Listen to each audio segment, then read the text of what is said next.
Pagkarating sa San Miguel ay madilim na ang paligid. Dumiretso na nga sila sa simbahan at pumarada sa gilid nito. Nakita ni Magnus na nakatayo ang pari sa may pintuan. Naka-slacks na itim at pulong itim. Mahahalata na pari iyon dahil sa inilalagay sa may kwelyo ng polo. Magnus, yan na yata yung sinasabi ni ninong mo na Herminio Perez. Mukha nga, sige, lalapitan ko. Bumaba ng sasakyan si Magnus at lumapit sa pari. Magandang gabi po, Father. Kayo po ba si Father Herminio Perez? Oo, iho. Ako nga. At sa tingin ko, ikaw si Magnus. Iyong sinasabi ni Father Jacinto na pupunta rito. Opo, ako nga po. May kasama po ako, si Maris, naroon sa sasakyan. Ah, ganun ba? E di sige, doon mo na iparada sa likuran niyang sasakyan niyo. Naroon naman ang entrance ng kumbento. Aabangan ko na kayo roon at doon na tayo mag-usap. Sige po, maraming salamat. Wika pa ni Magnus at tumalikod na. Balita. Oo, tama ka, siya nga yun. Sagot pa ni Magnus kay Maris at pinatakbo na ang sasakyan patungo sa may likuran ng simbahan. Pagkarating roon ay naroon na rin ang pari na kaabang. Hali kayo iho at iha sa aking opisina. Sumunod naman ang dalawa. Father, ito nga po pala si Maris. Kababata ko siya at madalas kong makasama sa mga misyon. Magandang gabi po, Father. Bati pa ni Maris. Magandang gabi rin sa iyo, iha. May kinuha itong folder na medyo may kalumaan na pero makapal at may mga dokumentong laman sa loob. Magnus, ito ang mga detalye ng mga batang nagkasakit rito sa loob ng 3 buwan. Bale, 22 sa mga nariyan ay namatay na. At ngayon ay merong mga nakakonfine sa ospital, 2 bata rin. Ganon din ang findings ng doktor. Pneumonia ang tumama sa mga bata. Same case sila sa 22 na nasawi na. Bahala ka na dyan sa files, baka may mahanap kang kasagutan. Dahil ako at ang mga kasamang pinagkakatiwalaan ko rito, wala kaming mahanap na lehitimong paliwanag. Napaka-imposible ng kasong ito. Sige po, Father, susubukan namin ang aming makakaya. Teka, Magnus, ang sabi ni Father Jacinto, isa ka raw aswang hunter. Ang totoo, in general case, hindi naman talaga yun pinapaniwalaan ng simbahan, lalo na ng mga taong siyensya. Pero sa mga taong taga rito sa probinsya na nakasaksi talaga, totoo sila. Kasama na rin ako mismo roon. At sa mga engkwentrong aking nasubukan, hindi sila takot sa crucifix, holy water, at kung ano-anong dasal na sinubukan ko. Kaya noong ipagtapat ko yun kay Father Jacinto at pinaliwanagan niya ako, kaya naniwala na ako na hindi rin talaga basta-basta mga nilalang ang mga aswang. Kung hindi nyo na itatanong, si Father Jacinto ang nagligtas sa akin minsan noong may aswang na sumugod mismo dito sa simbahan. Alam ko may ginamit siyang kakaibang bala na kahit mga aswang ay siguradong tatablan. Ang tanong ko, Magnus, bakit ikaw ang pinadala niya rito? Kasong medikal naman ito. Sumagot naman si Magnus.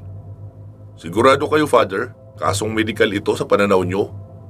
Kasi kung medikal ito, di dapat sa mga doktor kayo sumangguni, hindi kay Father Jacinto. Kakamot-kamot naman ang ulo niya ang pari. Ang totoo, tama ka naman, Magnus.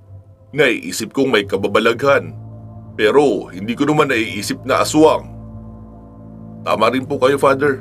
Maaring hindi nga aswang. Pero malaki ang tsansang nilalang pa rin ang dilim na kailangan sugpuin. Oo, Magnus. Kaya sige, balitaan mo na lang ako kung ano ang magiging findings nyo. Tsaka kung kailangan nyo ng assistance, sabihan nyo lang ako. Meron din akong nagsisilbing right hand dito, si Jason. Isang katekista at nagbubuluntir sa simbahan. Pwede niya kayong samahan sa kahit saan rito sa San Miguel. Kabisado niya ang lugar na ito. Sige po. Mukhang kakailanganin namin yun. Saglit lang, Magnus. Dinampot ng pari ang telepono at may idinayal na numero. Hello, Jason. Pumarinig ka nga muna, iho, at may ipapakilala ako sa iyo. Wika pa ng pari sa kausap sa kabilang linya. Ilang saglit pa ay may pumasok na binata na nasa edad 20 pataas siguro. Jason, ito nga pala sina Magnus at Maris. Mga bisita natin sila. May isinasagawa silang investigasyon at research dito sa lugar natin. Kaya ikaw ang magiging tour guide nila sa mga lugar na kanila pupuntahan. Dito rin sila pansamantalang manunuluyan sa atin. Kaya dalhin mo na sila sa kanilang magiging silid. Magnus, isa lang ang bakanting kwarto rito ha. Pero may double deck naman na higaan. Kadalasan kasi sa mga nakikituloy rito ay mga pari rin mula sa Maynila at iba-ibang lugar. Kaya sa iisang kwarto lang sila madalas, pero may kanya-kanyang higaan naman. Ayos lang ba sa inyo na magkasama sa iisang silid? Opo, Father. Madalas ganoon naman talaga ang sitwasyon namin kapag nagpupunta kami sa ibang lugar. Sagot naman ni Magnus. Di sige na, Jason, ihatid mo na sila nang makapagpahinga na rin. Tumawag ka na rin muna pala sa karinderya ni Aling Maring. Magpa-deliver ka ng panghapunan nilang dalawa. Opo, Father. Dito kasi sa amin, Magnus, ay sabay-sabay kaming kumakain ng mga volunteer ng alas 6. Kasi ang iba ay magsisiuwian pa sa kanilang mga bahay. Kaya maaga ang paghahapunan. Pero kapag nagutom naman ng alanganing oras, ay nagpapadeliver kami sa karinderya na malapit rito. Kasi hanggang alas 10 naman iyon na bukas. Okay po, salamat. Wika pa ni Magnus at nagsitayo na sila ni Maris. Sir Magnus, tara po. Ihahatid ko na kayo sa magiging silid nyo. Okay, sige. Sagot naman ni Magnus kay Jason. Pagkapasok sa isang makipot na silid, ay agad na rin silang iniwan ng binata. Sabi naman ni Maris, sa baba ako ha. Ayoko sa taas. Nahihilo ako. Oo, walang problema. Inilabas na ni Magnus sa kanyang bag ang isang emergency lamp at inilapag sa lamesa. Mahina kasi ang liwanag na nagmumula sa maliit na fluorescent sa loob ng silid. Kaya mahirap magbasa ng mga files sa ganun kalimitadong liwanag. Nahiga si Maris sa papag at iniunat ang likuran, habang si Magnus naman ay nagsimula ng magbasa noong mga files na galing sa folder. Ilang saglit pa ay sinabi ni Maris, Magnus, pahiram ng susi ng sasakyan. Kukunin ko ang electric kettle natin. Gusto kong uminom ng mainit at maglagay ng hotbag sa puson ko. Ako na ang kukuha. Hindi na, Magnus. May ilang personal na gamit rin akong kukunin sa bag ko roon. Okay. Sige. Dalhin mo na rin pala yung snack kit natin. Para naroon na ang 3-in-1 na kape, Milo at gatas, mga tasa at kutsara na rin. Para hindi na tayo makikigamit ng mga utensils nila dito. Okay, sige Magnus. Ako na bahala. Sagot pa ni Maris. Ilang saglit lang ay bumalik na ang dalaga at agad nang nagpainit ng tubig para sa kanyang hot compress bag. Maya-maya ay may kumakatok na sa pintuan. Sir Magnus, ito na po yung pagkain niyo. Agad namang tumayo si Magnus at siya na ang nagbukas ng pintuan. Magkano ito lahat, Jason? Ay, wala pong bayad yan, sir. Nililista lang po yan doon. Tapos si Father na ang nagbabayad kada kinsenas katapusan. Ganun ba? Sige, salamat pala. Sir Magnus, may lakad po ba tayo bukas para sa project research nyo? Oo sana, Jason. Mga alas 10. Kailangan namin magpunta ng ospital. Sige po. Narito na ako noon. Bakit? Hindi ka ba nakatira rito? Meron po akong sariling kwarto rito. Pero kapag wala namang activities ang simbahan, ay umuwi ako sa mga magulang ko. Hindi naman iyon kalayuan rito. Isang sakay lang ng tricycle. Ganun ba? Sige pala, mag-iingat ka sa pag-uwi. Sagot naman ni Magnus. Sige po, bukas na lang. Wika pa ng binata at umalis na. Tara na Maris, kumain na tayo. Sabi naman ni Maris, ayoko nang kumain Magnus, masakit ang puson ko. Magagatas na lang muna ako at biskwit. Busog pa rin naman kasi ako sa buko pie. Ala siya, hindi nagsabi na hindi pala kakain. Ano ka ba Magnus? Kayang-kaya mo namang ubusin yan. Kunyari ka pa eh. Sa bagay, tama ka naman. Kaso sa sitwasyon ko ngayon, na kumain din ako kanina ng 3 slice na buko pie, ewan ko lang kung mauubos ko ito. Pero pipilitin ko na lang siguro. Sayang ang grasya kung itatapon. Wika pa ni Magnus na iiling-iling.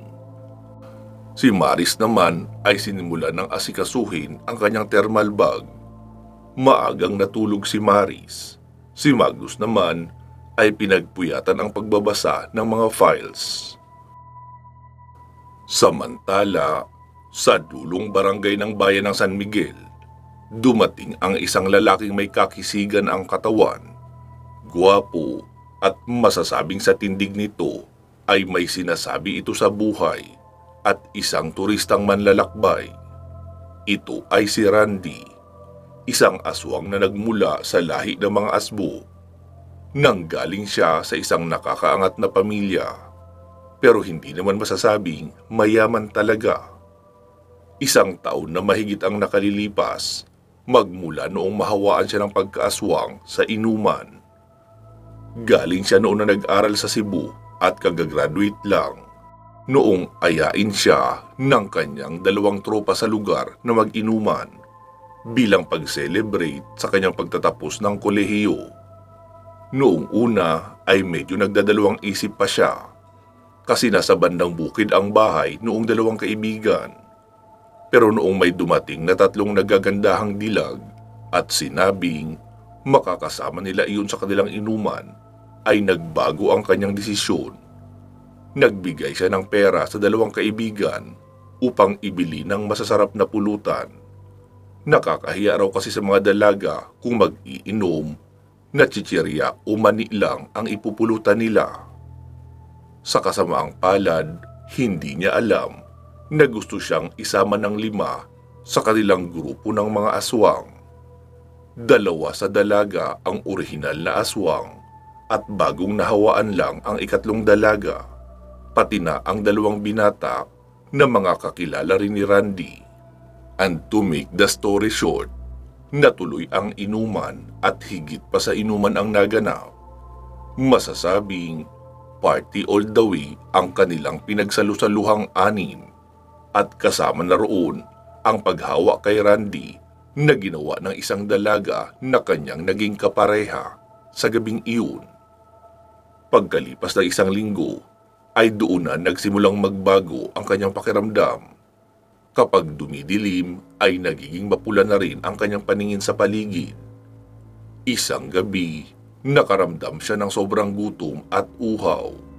Binuksan niya ang ref, pero wala siyang makitang kahit anong pagkain na nagugustuhan niya. May mga masasarap na ulam naman, pero tila hindi ganong klaseng pagkain ang kanyang hinahanap. Kaya naisipan niya lumabas ng bahay. Nagulat siya noong nakitang naroon ang 5. Pre, nagugutom ka? Tara, kami bahala sa'yo. Hindi niya na pinagtakhan ang presensya ng mga tropa, lalo noong aluhin siya ng isang dalaga. Umalis sila at dinala siya sa isang bahay kung saan may isang dalagang nakatali sa may upuan. Nilapitan iyon ang kasama niyang dalaga na si Ali at hiniwaan ang gilid ng leeg. Noong bumalong ang dugo at kumalat ang amoy ng mabango at sariwang dugo ng dalaga, ay tila sinakop ng ibang katauhan si Randy. Dinaluhong niya ang kawawang dalaga at sinagpang ang leeg noon. Iyon ang unang pagkakataon na kumain siya ng tao. Dugo at laman ang pareho niyang nilantakan. Noong matauhan siya kinabukasan ay doon niya napagtanto na hindi na siya normal na tao, kundi isa ng aswang. Mahal niya ang kanyang pamilya at ayaw niyang mabiktima ang mga ito, kaya doon na nagsimula ang kanyang paglalagalag. Dala ang isang bag na laman ang lahat ng kanyang personal na mga gamit at damit. Ay namamasyal siya sa iba't ibang mga bayan upang doon mambiktima ng mga kadalagahan. Dahil sa dalaga ang kanyang unang natikman, kaya iyon na rin ang hinahanap-hanap ng kanyang panlasa. Mag-iisang taon na siyang naglalagalag sa iba't ibang lugar upang mambiktima, hanggang sa mapadpad siya sa bayan ng San Miguel. Nakituluyan siya sa isang bahay na may kalakihan. Nakiusap siya sa isang matandang biyuda na may-ari noon na kung maaari siyang makirenta ng isang silid na pansamantalang matutuluyan. Magiliw naman siyang tinanggap ng matandang ginang dahil nag-iisa na lang ito sa buhay at malaking tulong rito ang ibabayad na renta ng binata.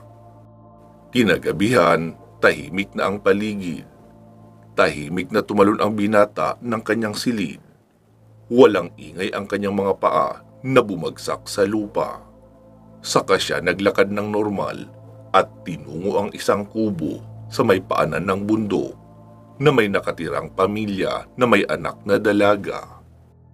Naabutan niyang gising pa ang pamilya pero naghahanda ng matulog. Walang kuryente ang pamamahay, kaya 9:00 pa lang ay nakahiga at patulog na ang lahat. Agad niyang nalaman ang kinaroroonan ng silid ng dalaga dahil ito ang huling nagsara ng bintana. Tumingala si Randy sa langit at suminghot ng mahaba sa hangin.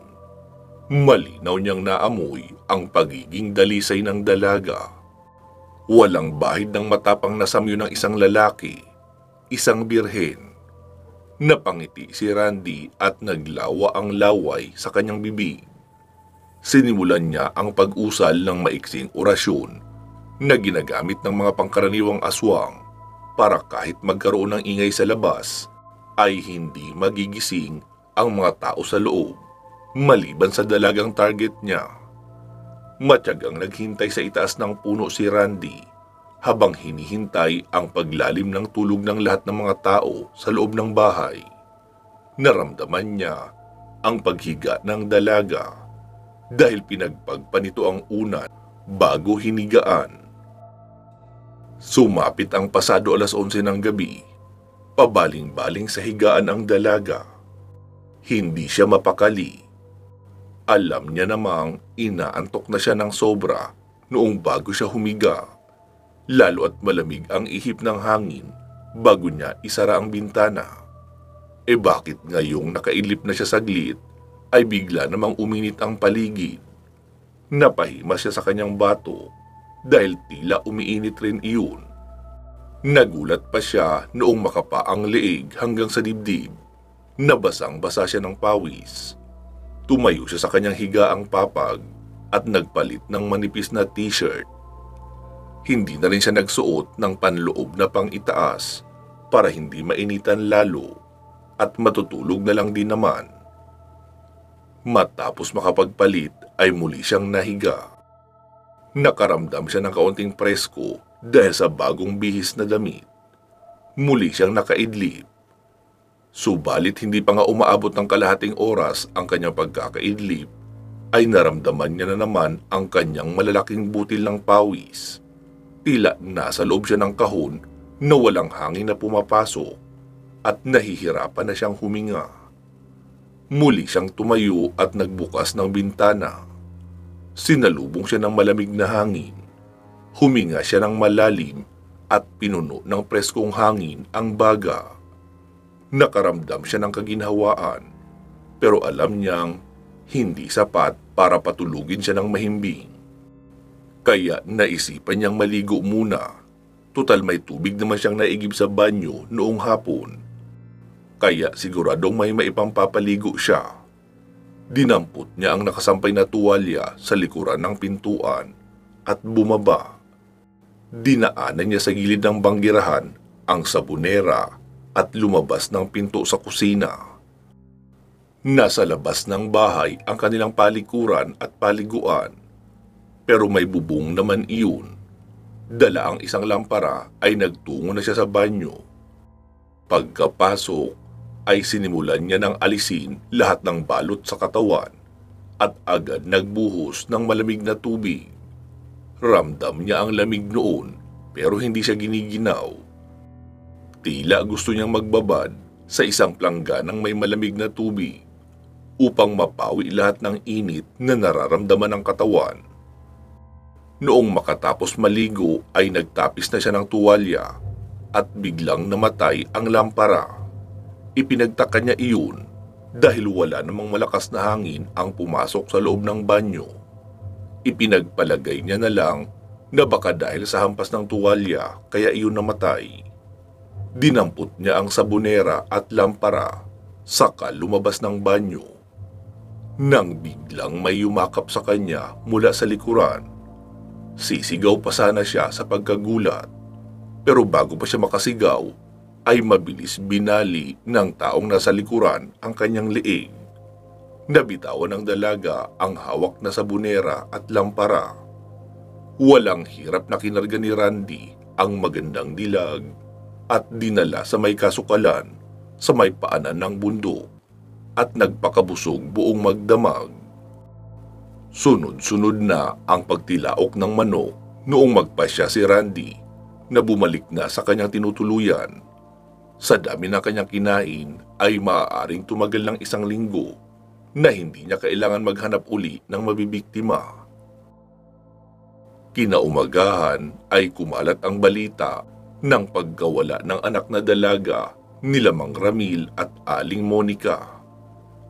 Ang hinala ng karamihan ay dinukot ng masasamang loob, lalo at imposibleng may makakita sa mga natirang parte ng katawan ng dalaga na kinain ni Randy sa masukal na bahagi ng bundok.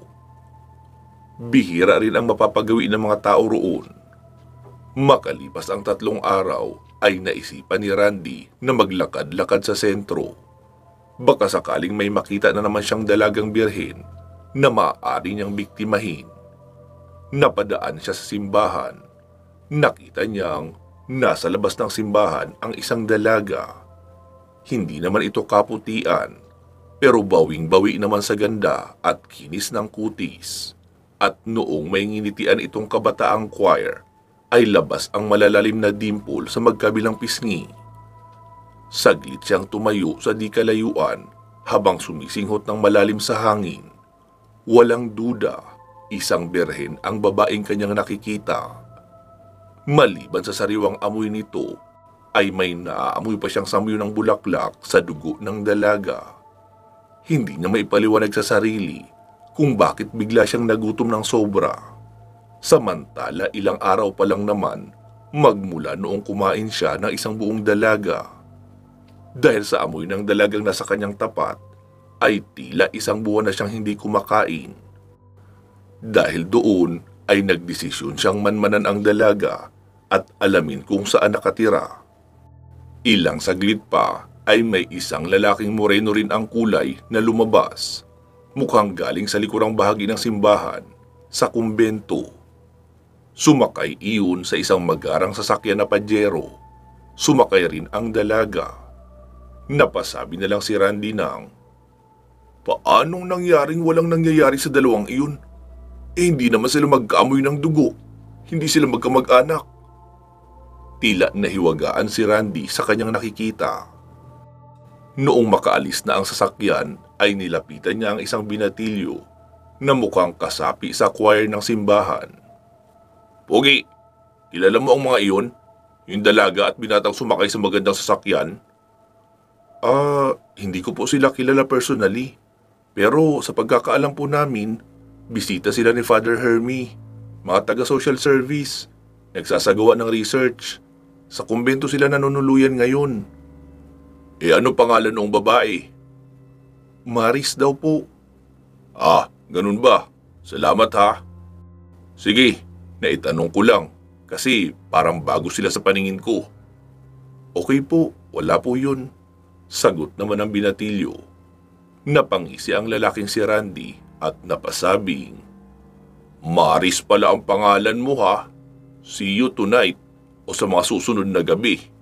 Magiging akin ka, literal." Natatawang bulong ng aswang sa sarili at nagpa siyang maglakad-lakad naman sa bandang sentro. Kinabukasan, nagtungo sa ospital sina Magnus, Maris kasama ang binatang si Jason. Nagsalita si Magnus. Jason, magpapanggap kaming mga representative ng foundation ng simbahan ha, para kahit papaano ay kausapin kami ng mga magulang ng bata. Opo Sir Magnus. Pagkarating nila sa ward ng mga bata, ay kinausap ni Magnus ang mga nanay na nagbabantay sa dalawang bata na parehong pneumonia ang sakit. Ma'am, wala po ba kayong napansing kakaiba noong gabing nagkasakit ang inyong anak? Wala naman sir. Oo, umuulan noon. Pero hindi naman lumabas ang anak ko kasi araw yun ng Sabado, walang pasok.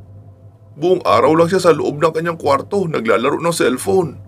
Tapos kinaumagahan ay nag-violet na ang labi niya at nanginginig. Kaya hindi ako makapaniwala na nagka-pneumonia siya ng ganun-ganun lang. Tapos malala na agad. Ay, teka sir, meron pa pala akong ipinagtatakang isa.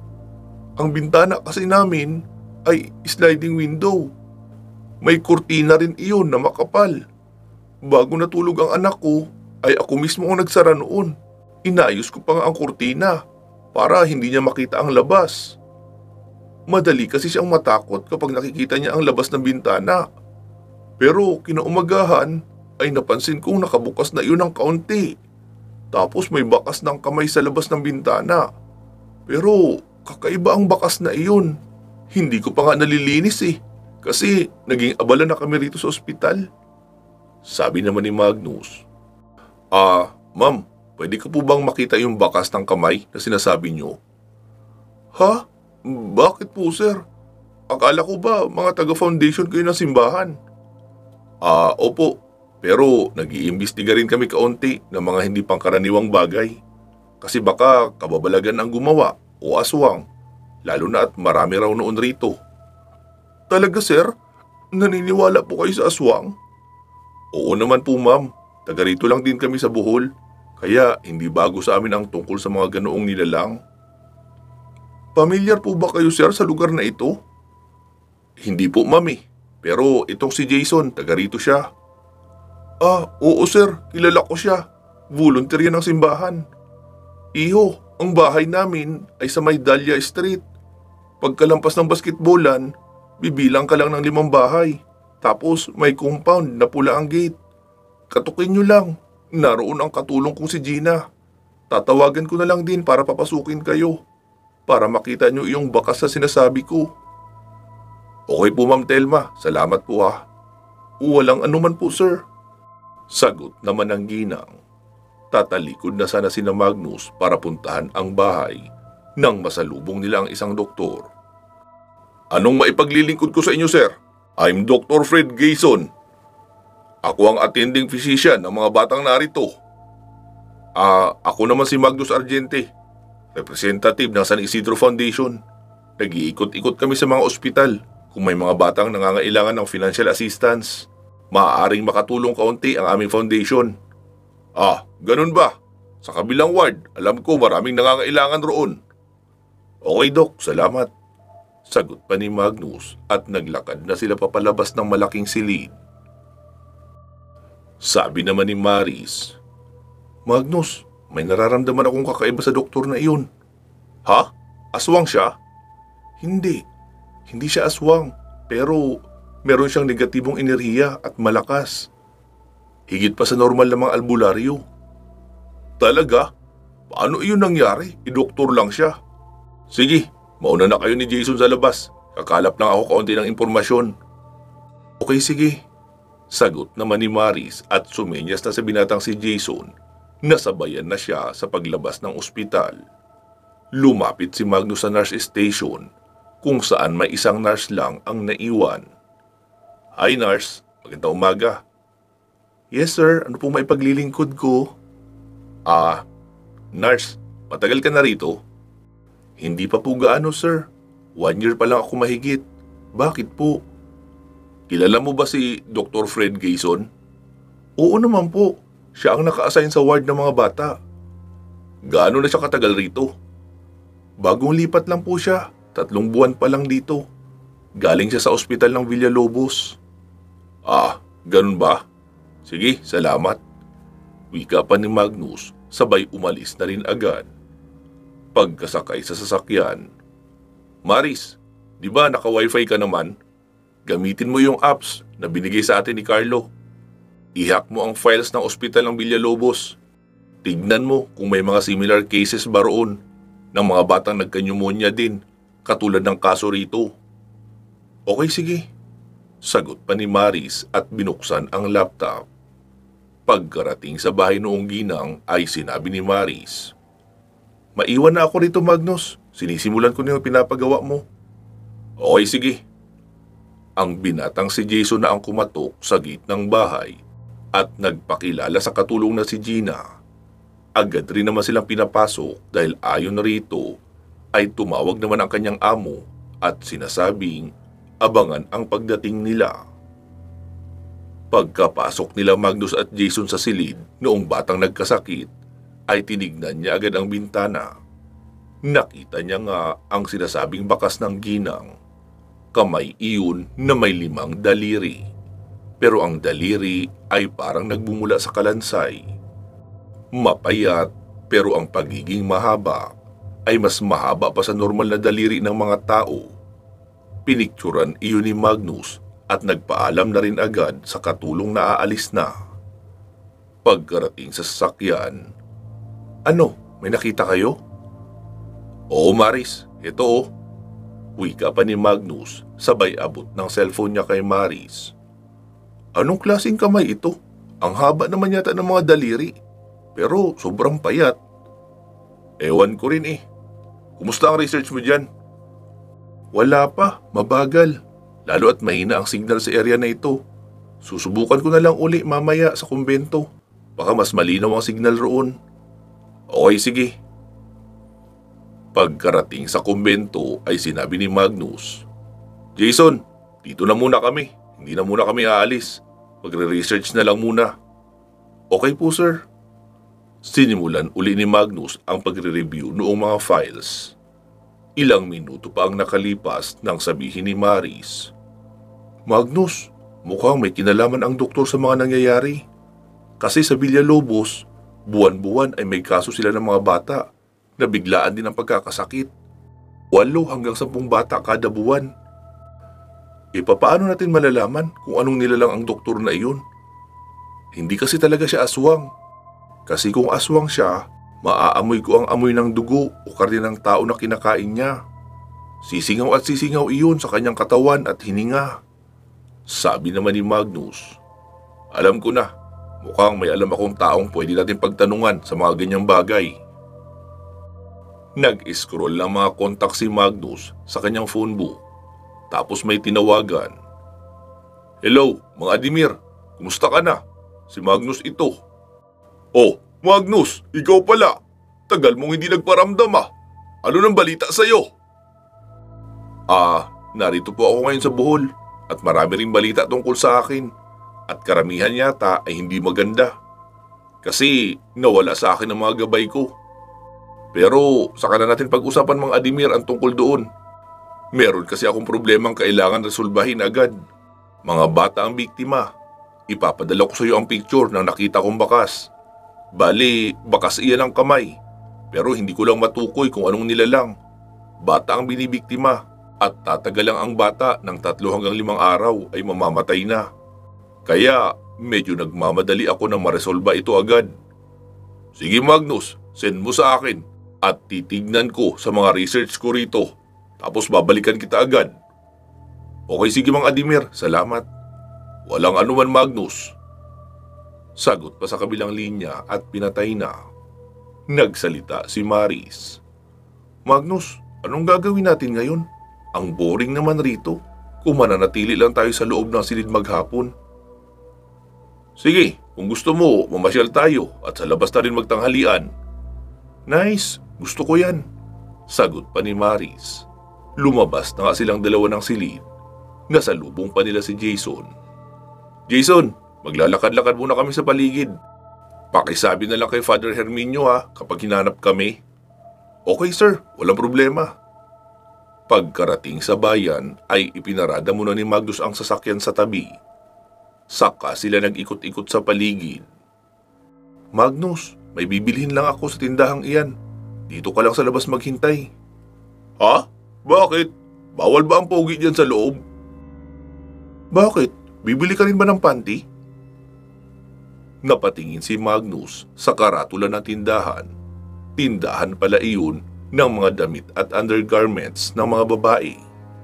Kakamot-kamot siya ng ulo sabay sabing, sige na, pumasok ka na. Dito lang ako sa labas.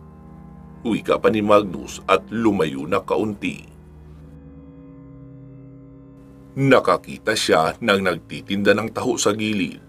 Kaya bumili na muna siya at umupo sa may tabi habang nakatanaw sa tindahan na pinasukan ni Maris. Hanggang sa mapansin niya ang isang lalaking titig na titig sa loob ng tindahan na pinasukan ni Maris. Hindi niya alam kung sino ang tinititigan dahil nasa kabilang bahagi siya. Pero tila may iba siyang nararamdaman sa lalaking iyon. Inisip niya na lang na baka katulad niya lang din na may kasamang babae na namimili ng personal na gamit sa loob. Makalipas ang mahigit kalahating oras ay saka pa lang lumabas si Maris. Tinignan uli ni Magnus ang lalaki kung saan nakatingin. Napansin niyang si Maris pala talaga ang tinititigan noon. Noong makalapit si Maris ay sinabi niyang, grabe ka, akala ko binili mo na ang lahat ng paninda sa tindahang yan eh. Ang tagal mo eh. Eh di sana pumasok ka sa loob at tinulungan mo ako mamili roon. Sarkastikong wika pa ni Maris. Iiling-iling na lang si Magnus at hindi na nakipagtalo pa. Muli niyang nilingon ang lalaki na nagmamasid kay Maris. Bigla na iyong nawala. Magnus, nagugutom na ako. Wika ng dalaga. Siguro kung hindi ka nagutom no, hindi ka palalabas ng tindahan. Ilang dosenang panty ba ang binili mo? 3. Ha? 3 dosena? 3 piraso. Anak ng puting baka, kalahating oras ka mahigit sa loob. Yun lang ang binili mo? Bumili rin naman ako ng 2 blouse, tsaka jogging pants na pang araw-araw. Kaya natagalan ako sa pamimili. Sabi naman ni Magnus, sigurado ka ba na bagay sa iyo ang mga pinamili mo? Sa tingin ko naman ay oo. Kasi pumasok naman ako sa fitting room at nagsukat. Iba pa rin kapag opinyon ng iba. Dapat pala sinama mo talaga ako sa loob no? Para may tagasabi sa'yo kung bagay ba. Ayoko nga. Baka kung ano pang makita mo eh. Diyan Magnus baka masarap ang pagkain dyan. Mukhang dinudumog ng mga tao eh. Eh di sige, dyan na nga lang tayo kumain. Wika pa ni Magnus at pumasok na sila sa isang malaking kainan. Iniabot ni Magnus ang wallet niya kay Maris para si Maris na ang bahalang pumili ng pagkain nila. Kasi si Maris naman ang madalas may gusto ng kung ano-anong ulam. Pagkabalik ni Maris ay may 2 crew na nakasunod rito na siyang may bitbit ng pagkain. Wow ha? Anong akala mo? Kasama natin sila Tomby at Pandoy sa dami ng in-order mo? Eh gusto ko matikman ang mga ulam nila eh. Ang ganda kasi ng itsura tsaka mukhang masarap. Hindi na nga lang nagreklamo si Magnus para hindi mawala ng gana ang dalaga na kumain. Mukha namang bumabanat talaga iyon ng kain dahil hindi naghapunan ng kanin noong nakaraang gabi. Maris, maiba tayo. Meron ako napapansin lalaki na panay ang masid sa'yo. Ha? Talaga? Gwapo ba? Ay naku, ano ba yung pinagsasabi mo? Ang itsura talaga ang tinanong mo no? Ang ibig kong sabihin, mag-ingat ka dahil mukhang may hindi magandang binabalak. Eh gwapo nga ba? Medyo. Eh di hindi masama ang balak noon. Diba ang sabi nga nila, kapag pangit ang biglang yumakap sa babae, sisigaw ang babae ng rape o di kaya bastos. Pero kapag gwapo ay sasabihin, ano ka ba namang kuya? Ginulat mo ako eh. Sabay hawi ng buhok na nagpapakyut. Umayos ka nga Maris. Naninibago talaga ako sa iyo ngayon. Kahapon ka pa. Sobrang taray mo kahapon at panay ang pambabara mo sa akin. Ngayon naman, parang bigla ka naging kikay. Nilalagnat ka ba? Pasensya ka na, Magnus. Ganito talaga ako pag may dalaw. Paiba-iba ang mood, parang may sapi. Tsaka siguro dahil na rin sa malayo ako sa mga nakakakilala sa atin. Kasi siyempre kung nasa bahay tayo o nasa ibisan ako, hindi ako pwedeng umasal lang ganito. Mawawalan sila ng respeto sa akin. Lalo at isa akong inang babaylan. Kapag malayo ako sa mga nakakakilala sa akin, pwede ako mag-tantrums, pwedeng mag-isip bata. Kaya pagbigyan mo na ako. Ikaw naman ang may gusto na isama ako rito, di ba? Oo na. Okay lang naman yun sa akin. Basta ang sinasabi ko lang, mag-ingat ka rin dahil may lalaking nagmamasid sa'yo. Baka bigla ka na lang dukutin. Bakit? Kapag dinukot ba ako, mag-aalala ka? Ano bang klaseng tanong yan? Siyempre naman no, at hindi ako titigil na hanapin ka. Uwe, bakit iniwan mo ako sa ibisan? Nakatikim ka lang ng mistisang maharot, nakalimutan mo na ako. 1 taon ako mahigit sa bundok at nagtiis ng kalungkutan. Inaasahan kong sasamahan mo ako roon. Kahit malayo ako sa pamilya ko, ay hindi magiging sobrang lungkot kung naroon ka. Pero wala eh. Hindi kasi ako matangkad, hindi ako sobrang tangos ng ilong, at hindi kasing bangis ng tindig, kagaya ni Althea. Kaya ayun, nakalimutan mo na ako roon. Teka, di ba napag-usapan na natin dito dati? Ikaw ang may gustong magpaiwan roon dahil isa ka ng inang babaylan at hindi ka pwedeng mamuhay ng normal o magka-boyfriend kasi nga inang babaylan ka na. Kahit na, kung talagang, never mind na nga. Wala na tayong magagawa, nangyari na yun. Mag-focus na lang tayo ngayon sa misyon. Wika pa ni Maris at muli na namang naging seryoso. Hindi tuloy alam ni Magnus kung papaano kikilos o kung ano ang sasabihin.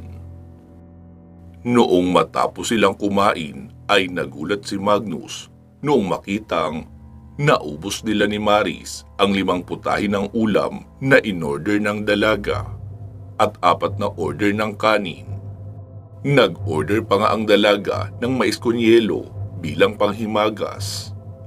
Matapos makakain ay bumalik na sila sa kumbentong tinutuluyan. Naabutan nilang abala ang lahat dahil may gaganaping kasal sa simbahan. Kaya naman nagpahinga na lang sila sa kanilang silid. Pasado 4:00 ng hapon nang mag-ring ang cellphone ni Magnus. Hello Mang Adimir, kumusta po? Anong balita? Magnus, ang nilalang na bumibiktima dyan ay tinatawag na estriga. Hindi ito aswang o laman lupa. Ang sabi sa mga naisulat na kasaysayan ng nilalang na ito, isa raw matandang mangkukulam ang estriga. Gaya ng pangkaraniwang mangkukulam, ibinenta rin nila ang kaluluwa sa kadiliman, kapalit ng kapangyarihan. Dahil sa madami na ang napatay nila at naialay na buhay sa kadiliman, kaya binigyan sila ng second life. Muli silang ibinalik sa mundo ng mga buhay para muling maghasik ng lagim. Pero ang magandang part sa perks na iyon, makakapamili sila ng katawang kanilang sasapian at aangkinin habang buhay. Kapag namatay kasi sila, ay inaalisan na sila ng kasarian. Hindi na nila alam kung babae o lalaki sila sa kanilang naunang buhay sa mundo. Kaya kapag binalik sila sa mundo ng mga buhay, kahit anong kasarian ay pwede nilang sapian at angkinin. At syempre, kung ikaw ba naman bibigyan ng pangalawang buhay, pipiliin mo ba ang buhay ng isang hampas lupa? Malamang, prominenteng tao o mga profesional na iginagalang sa lipunan ang iyong pipiliin. At kapag nagkaroon na sila ng katawang tao, ay back to business na sila. Mag-harvest na ulit ng mga kaluluwa o life force.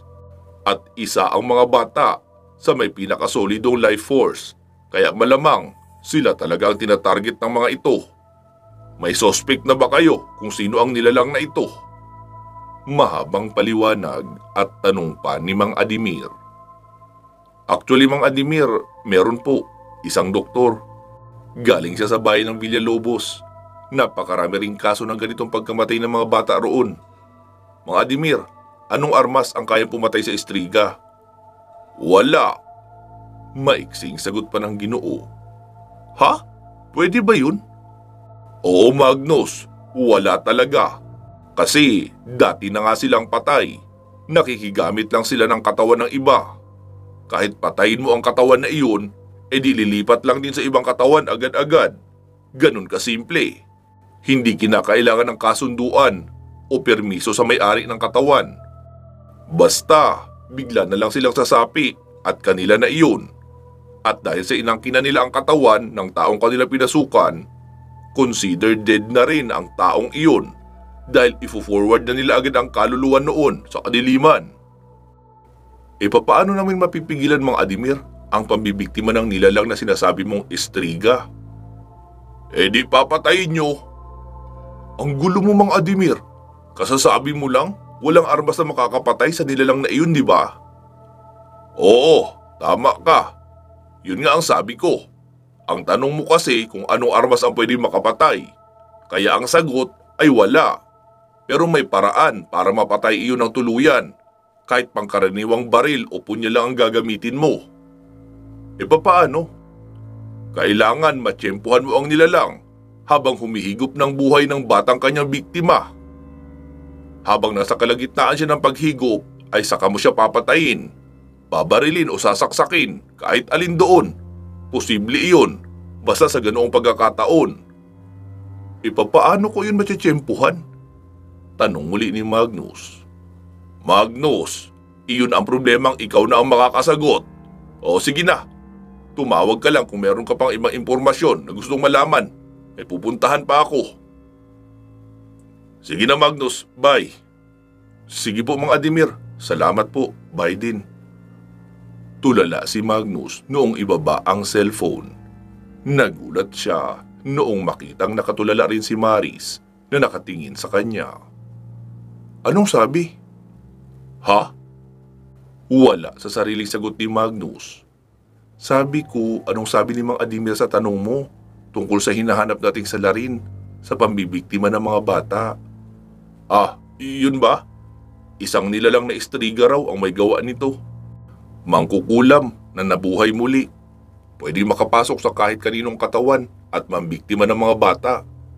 Mapapatay lang daw kung matsitsyempohan na humihigop ng buhay na bata. Hala, ang hirap naman noon. Oo nga eh, yun din ang sabi ko. Kaya mag-aabang tayo sa ospital ng maaaring kipiliing target ng Estriga. Babantayan na rin natin ang kilos ni Dr. Fred. Kinagabihan, dahil sa napagod ang mga mata ni Magnus sa pagbabasa ng mga files, pati na rin ang mga files ng mga pasyente sa Villalobos. Kaya naman, pasado 8:00 pa lang ay nakatulog na siya. Naisipan ni Maris na lumabas ng kumbento para magpahangin. Nakaupo siya sa junior fence kung saan marami ang nakatanim na mga bulaklak sa tapat mismo ng bukana ng simbahan. Isa-isang nagsiuwian ang mga nagpa-practice na mga choir. Huling lumabas ang 2 binatilyo at isang dalagang member ng choir. Good night po ate, mauna na kami ha. Wika pa ng dalaga kay Maris bago umalis. Good night din sa inyo, ingat kayo sa pag-uwi. Opo ate, sagot naman ng 3. Isinarado ng 3 ang main entrance ng simbahan bago sila umalis. Tahimik lang na nagmumuni-muni si Maris habang ini-enjoy ang lamig ng paligid. Makulimlim ang kalangitan pero hindi naman umulan maghapon. Samantala, ang aswang na si Randy naman ay tapos nang umikot sa paligid ng simbahan. Nakita niyang wala ng tao sa loob. Tahimik na rin ang kapaligiran. Kaya kapag dinukot niya na ang babaeng inaabangan na Maris ang pangalan na nakaupo sa tapat ng simbahan, ay sigurado siyang wala nang makakakita sa kanya. Dahil sa kakaibang samyo na naaamoy mula rito, kaya wala siyang balak na patayin agad. Plano niya itong dalhin sa isang bakanting bahay na kanyang nasumpungan sa hindi kalayuan. Nais niyang magparaos muna sa dalagang iyon bago niya ito ilaman sa tiyan. Dahan-dahan na siyang lumapit sa may bukana ng bakura ng simbahan. 10 hakbang na lang ang layo niya sa dalaga. Naghahalo na ang kaunting kaba at pananabik niya sa kanyang magiging biktima. Alam niyang magiging mahaba at masarap ang gabing iyon para sa kanya. Noong dadaluhungin niya na ang dalaga para takban ang bibig, ay biglang may isang binata ang lumabas mula sa simbahan. "Uy, Miss Maris, nandyan ka pala. Akala ko kung sino eh." "Uy, Jason, narito ka pa pala. Akala ko nakauwi ka na." "Hindi pa po. May mga dokumento pang pinaasikaso sa akin si Father. Ipapadala kasi iyon bukas." "Ah, ganun ba? Ingat ka sa pag-uwi mo ha." "Okay po, Miss Maris." Wika pa ng binatang si Jason at naglakad na papunta sa paradahan ng tricycle sa unahan. Si Maris naman ay tumayo na upang pumasok na sa kumbento na kanilang tinutuluyan.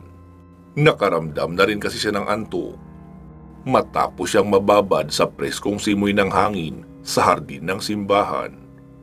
Asar na asar ang aswang na si Randy dahil napurnada tuloy ang balak niyang pagdukot sa dalagang si Maris at isinisisi niya iyon sa binatang si Jason. Kaya sinundan niya ang binata kung saan nakatira. Gusto niyang alamin kung may dalaga bang kasama iyon sa bahay at iyon na lang ang bibiktimahin niya para makabayad ito sa atraso ng pang-iistorbo sa kanyang binabalak. Habang naglalakad si Jason ay panay ang lingon niya dahil may nararamdaman siyang naglalakad sa likuran. "Bakit ba kasi nagpalit ako masyado ng uwi eh?